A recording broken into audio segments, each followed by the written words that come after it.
Hello दोस्तों, मैं Govind Kumar classes Mehsana में आपका स्वागत करता हूं। तो दोस्तों, आज मैं आपके लिए लेके आया हूं 4 सितंबर 2023 का जो करंट अफेयर है वो लेके आया हूं। तो दोस्तों, इसमें जो आपका जो फर्स्ट क्वेश्चन है वो ये है कि किसने केंद्रीय अप्रत्यक्ष कर और सीमा शुल्क बोर्ड CBIC के चेयरमैन पद का कार्यभार संभाला है। तो इसका जो करेक्ट आंसर है दोस्तों वो है संजय कुमार अग्रवाल।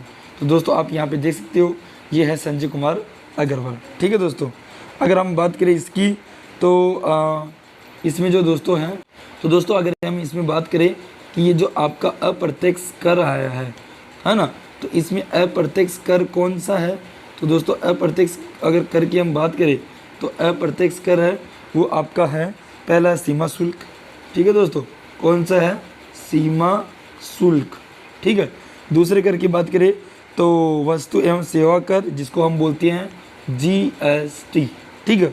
इसके बाद हम बात करें उत्पाद शुल्क, और इसके बाद मूल्य वर्धित कर, जिसको वेट बोलते हैं, और उसके बाद में आता है बिक्री कर। ठीक है दोस्तों, तो ये आपके अप्रत्यक्ष कर होते हैं। अब इसके बाद में आपका जो नेक्स्ट क्वेश्चन की बात करें तो आपका जो नेक्स्ट क्वेश्चन है वो ये है कि किसे भारत के नए केंद्रीय सत्कर्ता आयुक्त के रूप में नियुक्त किया गया है? तो इसका जो करेक्ट आंसर है वो है प्रवीण कुमार श्रीवास्तव। ठीक है दोस्तों, तो जो प्रवीण कुमार श्रीवास्तव है वो भारत के नए केंद्रीय सत्कर्ता आयुक्त के रूप में चुने गए हैं, यानी who has been the appointed as the new central vigilance commissioner of India. The correct answer is the Praveen Kumar Srivastava. ठीक है दोस्तों, ये आप इनकी यहाँ पे पिक्चर देख सकते हो दोस्तों, ये है प्रवीण कुमार श्रीवास्तव। ठीक है। इसके बाद में दोस्तों हम आपके लिए नेक्स्ट क्वेश्चन लेके आए हैं, और नेक्स्ट क्वेश्चन आपके लिए ये है कि किस शहर में स्पीक मेके के 8वें अंतर्राष्ट्रीय सम्मेलन का उद्घाटन किया गया है? तो जो इसका करेक्ट आंसर है वो है नागपुर। यानी नागपुर में स्पीक मेके के जो 8वें अंतर्राष्ट्रीय सम्मेलन है उसका उद्घाटन किया गया है दोस्तों। और यहाँ पे आप देख सकते हो, in which city the 8th international conference of the speak make has been the inaugurated. ठीक है, तो the correct answer is the Nagpur. यहाँ पे आप देख सकते हो, ये मतलब आपका जो स्पीक मेके है वो है यहाँ पे आपका जो 8th इंटरनेशनल कन्वेंशन है। ठीक है दोस्तों, अब इसके बाद में जो आपका नेक्स्ट क्वेश्चन है वो ये है कि किस राज्य में 1 और 2 जून को भारत यूरोपीय संघ कनेक्टिविटी सम्मेलन का आयोजन किया गया है? तो इसका जो करेक्ट आंसर है वो है मेघालय। ठीक है, यानी which state has been organise the India EU connectivity summit on the June 1st and the 2nd? The correct answer is the Meghalaya. आप यहाँ पे मेघालय, ये देखो, ये आप देख सकते हो, यहाँ पे इंडिया और जो यूरोपीय है वो है। ठीक है। अब दोस्तों, अगर हम मेघालय की बात करें तो मेघालय की अगर हम बात करें तो आपको पता होगा इंडिया के मैप में जो मेघालय है वो यहाँ पे होता है। ठीक है, जो 7 सिस्टर होता है वहाँ पे होता है। ठीक है दोस्तों, और अगर इसकी और बात करें तो मेघालय है वह, उसका अगर फॉर्मेशन की बात करें तो मेघालय है वो 21 जनवरी 1972 में बना था। ठीक है दोस्तों, अगर हम मेघालय की राजधानी की बात करें तो मेघालय की जो राजधानी जिसको कैपिटल बोलते हैं, तो इसकी जो कैपिटल है वो है आपकी शिलोंग। ठीक है दोस्तों, इसकी जो कैपिटल की बात करें तो शिलोंग है। अगर मैं यहाँ पे इसकी गवर्नर की बात करूँ तो मेघालय का जो गवर्नर है, तो मेघालय का गवर्नर है फगू चौहान। कौन है दोस्तों? फगू चौहान। ठीक है। अगर मैं इसके चीफ मिनिस्टर की बात करूं तो यहाँ का जो चीफ मिनिस्टर है, तो चीफ मिनिस्टर दोस्तों वो है कॉनरेड संगमा। कौन है दोस्तों? कॉनरेड संगमा। ठीक है दोस्तों, अगर मैं और बात करूं यहाँ पे मेघालय की तो और बता देते हैं हम आपको, जो मेघालय है अगर उसकी एरिया की बात करें हम, तो मेघालय है उसका एरिया है वो है 22,429 किलोमीटर स्क्वायर। ठीक है दोस्तों, और अगर इसकी रैंक करें कि एरिया में कौन सा रैंक है इसका, तो दोस्तों इसकी जो रैंक है वो है 24th। ठीक है। और अगर इसकी और भी अगर हम बात करें तो दोस्तों इसमें अगर हम डेंसिटी की बात करें तो इसकी डेंसिटी है वो है 130 किलोमीटर पर किलोमीटर। ओके दोस्तों, इसकी डेंसिटी है 130 पर किलोमीटर स्क्वायर। ठीक है, ओके। और इसके बाद में हम हमारे नेक्स्ट क्वेश्चन की ओर जाते हैं। तो दोस्तों नेक्स्ट क्वेश्चन है वो आपका ये है कि किसे राष्ट्रीय निवेश और अवसंरचना कोष NIIF के अंतरिम CEO के रूप में नियुक्त किया गया है? तो इसका जो करेक्ट आंसर है वो है राजीव धर। ठीक है दोस्तों, तो ये जो NIIF है उसके जो नए CEO के रूप में राजीव धर को मतलब नियुक्त किया गया है।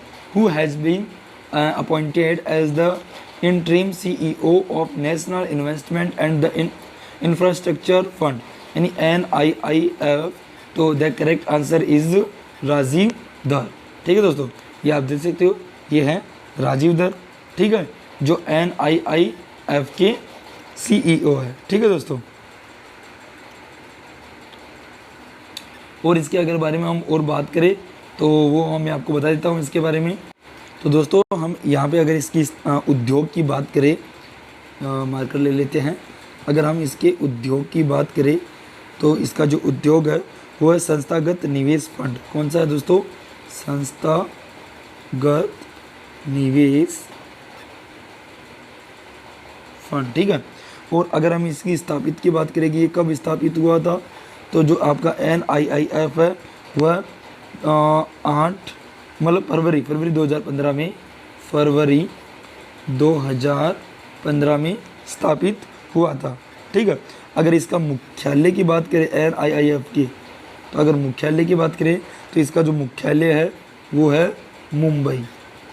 ठीक है दोस्तों, मुंबई इसका मुख्यालय है। ठीक है, अब इसके बाद हम नेक्स्ट क्वेश्चन की बात करते हैं। और नेक्स्ट क्वेश्चन आपके लिए ये है कि किसे solar energy corporation of India limited SECI के प्रबंध निदेशक के रूप में नियुक्त किया गया है?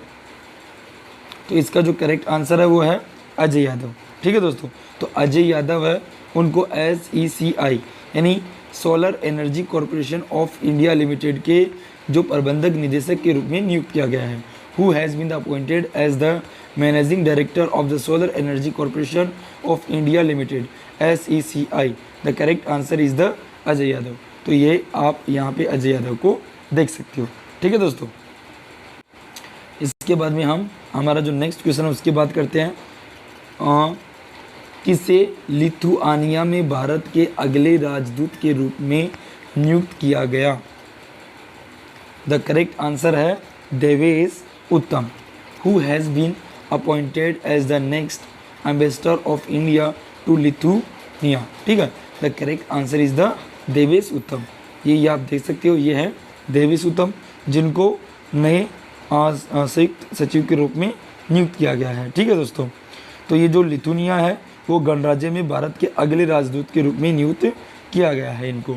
ठीक है दोस्तों, अब इसके बाद में हम नेक्स्ट क्वेश्चन की बात करते हैं।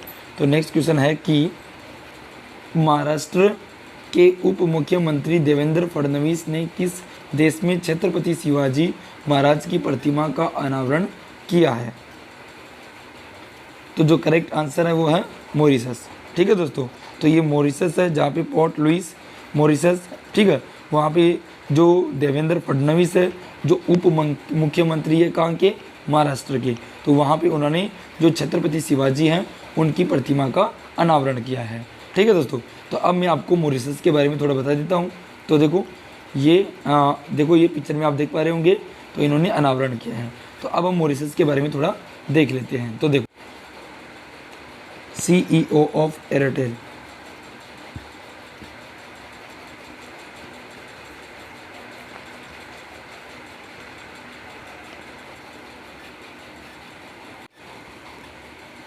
अगर दोस्तों हम CEO की बात करें कि ये जो एयरटेल कंपनी है उसके CEO है वो कौन है, तो इसका जो करेक्ट आंसर होगा वो होगा दोस्तों गोपाल वित्तल। कौन है दोस्तों? गोपाल वित्तल है, वो इनके CEO है। ठीक है, नेक्स्ट क्वेश्चन की बात करते हैं। तो नेक्स्ट क्वेश्चन आपके लिए ये है कि 24/7 वीडियो बैंकिंग सेवा प्रदान करने वाला भारत का पहला बैंक कौन सा बन गया है? So the correct answer is the AU small finance bank. ठीक है दोस्तों, तो जो AU स्मॉल फाइनेंस बैंक है इसका वो करेक्ट आंसर है। ठीक है दोस्तों, अगर मैं ये जो AU स्मॉल फाइनेंस बैंक है अगर उसकी भी अगर CEO की बात करूं, ठीक है, तो इसके जो CEO है वो है मिस्टर संजय। ठीक है दोस्तों, मिस्टर संजय अग्रवाल। ठीक है, तो याद रखना मिस्टर संजय अग्रवाल है वो CEO है। ठीक है, अब नेक्स्ट क्वेश्चन की बात करते हैं। तो नेक्स्ट क्वेश्चन है कि जोमेटो ने किस बैंक के साथ मिलकर जोमेटो UPI लॉन्च किया है? So the correct answer is the ICI bank. ठीक है दोस्तों, तो जोमेटो ने ICI बैंक के साथ मिलके उन्होंने क्या किया है, एक जोमेटो UPI है वो लॉन्च किया है, ये आप यहाँ पे देख पा रहे हो। ठीक है, इसके बाद में नेक्स्ट क्वेश्चन की बात करते हैं। तो नेक्स्ट क्वेश्चन है आपका कि मार्च 2023 को समाप्त वित्तीय वर्ष के दौरान NPA प्रबंधन में किस बैंक ने शीर्ष प्रदर्शन किया? तो करेक्ट आंसर है bank of Maharashtra. In which bank has been the top performer in the NPA management during the financial year ending March 2023 of the, ठीक है, 23। The correct answer is the bank of Maharashtra. ठीक है दोस्तों, okay दोस्तों, अगर आपको हमारा वीडियो पसंद आए तो प्लीज़ हमारे वीडियो को लाइक करो, शेयर करो, और जिसने भी अभी तक हमारे चैनल को सब्सक्राइब नहीं किया तो प्लीज़ हमारे चैनल को सब्सक्राइब करो। Thank you.